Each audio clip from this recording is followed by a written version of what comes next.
Hey craft buddies, this is Naomi from AJ's Fun Crafting, and we are making bathroom decor today. It's Craft Friday! What did you do?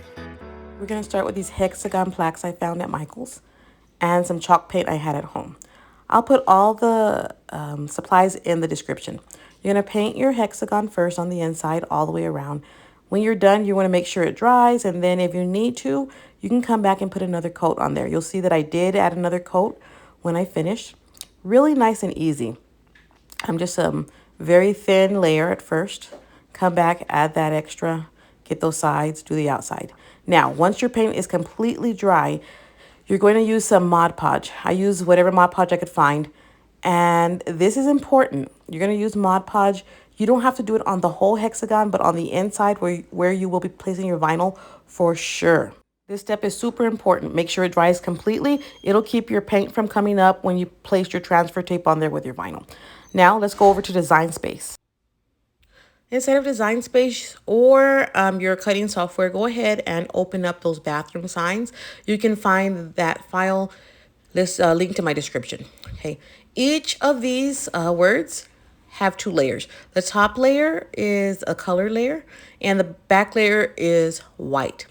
My bathroom signs are going to be, well, you saw the blue, and they're going to be white with just a splash of color. So that's why I did. Each one has an offset. So the white is a black background, and then the colored part are the foreground. I'm cutting on my Cricut Joy. I'm going to play around with the placement a little bit because I know I can get all four of these to fit if I move things over a little bit. I'm working with vinyl. I'm using permanent vinyl, the smart material, and without a mat. And so that should be perfect. See, if you flip things around, if you get the red, that means it's overlapping. But see, I got everything to fit. So now select continue, choose your vinyl. I have permanent vinyl, smart material. Feed it into your machine and watch it do its thing. And now it's time to weed. When we weed our material, we're simply removing all the negative space, the space that we don't want, away from the vinyl that we are going to keep. Make sure you get in there and get those little small pieces like the circles where the D is, like I'm doing right here, where the E inside of the A's, things like that. Let's work on those colored ones now. Okay, so I put all of mine together.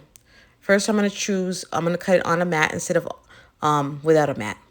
You can take each one and leave it where it is, or you can do like I'm doing here and move them onto, like 2 of them on one mat, or we can make 4 fit. You'll just need to do your colors like I'm going to show you in a little bit, your vinyl colors. This saves you from having to cut 4 different mats. Instead, I ended up doing just 2 mats. So here I'm taking, I'm going to cut on the mat, make sure I choose that, and I'm going to take the yellow. You see that? I'm going to take the green that says buy. I'm going to select the 3 dots, choose move object, and put it onto the yellow mat. And then I'm going to move it over. Just remember what colors you want. This doesn't make a difference if you're using all one color. But if you're doing different colors like I did, make sure you remember which colors you want. Now I'm going to show you how I set up my mats for that. So remember, I just need to remember where I wanted each color. And I'm setting up my Cricut Joy mat with red vinyl on one side and then my orange on the other side. Make sure that's on there nice and good. Feed it into your Cricut Joy and it's going to cut. It is cutting. I did cut the vinyl larger than I needed, but these are scrap pieces, and so that was perfect for what I'm doing right now. I'm going to do the exact same thing with the blue. With the green and with the yellow. It's going to go ahead and cut.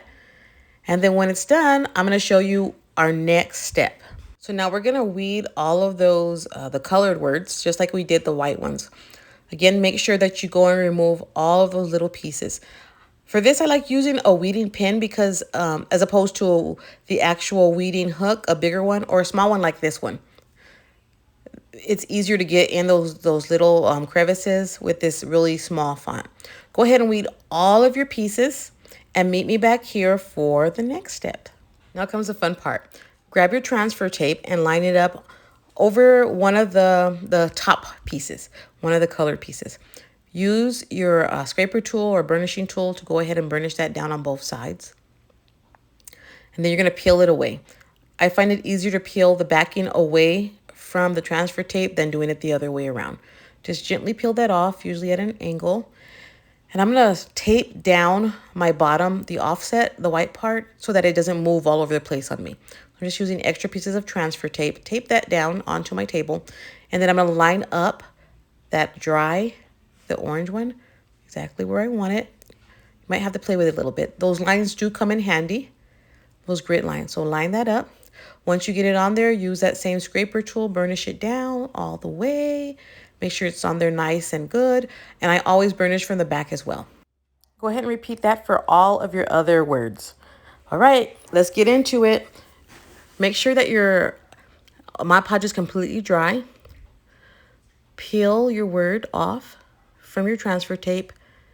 And the way I find the middle is I fold it in half.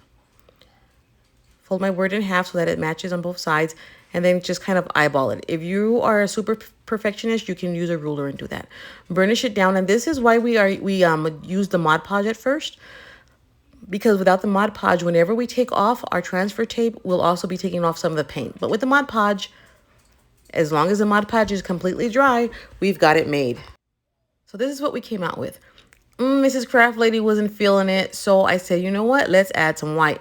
I just use a little bit of white acrylic paint from Michaels and a makeup sponge. I keep makeup sponges handy for doing lots of paint stuff. Just go ahead and sponge it on there around the edges. You can be as messy or as neat as you want. It's all up to you because it is your project. And I think this is much better. Thanks for watching. See you soon.